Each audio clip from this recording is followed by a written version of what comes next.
Well, with the return of classes comes the return of congestion around schools as parents once again begin the morning drop-off. But in Wellingborough, they're trying something a little different. The road outside St Barnabas' school is to close to traffic. The idea is to encourage more parents to walk their children instead. Stuart Ratcliffe reports. Seeing this sign on the school run would normally send parents' blood pressure through the roof. But for most parents with children here at St Barnabas, it's a sign they've waited a long time to see.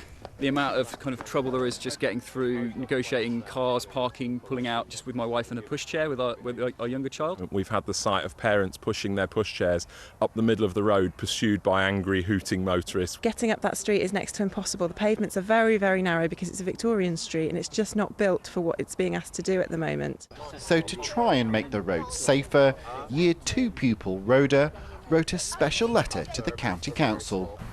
I asked for the school street so that it would be safe for everyone to go to school on St Barnabas Street. And how do you feel that now it's here and you've been successful? What's that been like? How do you feel? So happy.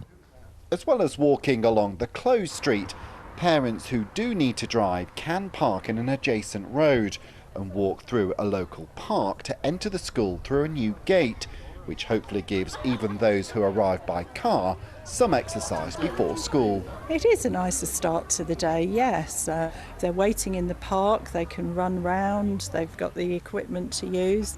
So much nicer start to the day, and when they're picking up from the park gate at the end of the day, then hopefully they will use that opportunity to use the park facilities as well. The scheme has been paid for by the government to encourage healthier lifestyles, but also to help with social distancing.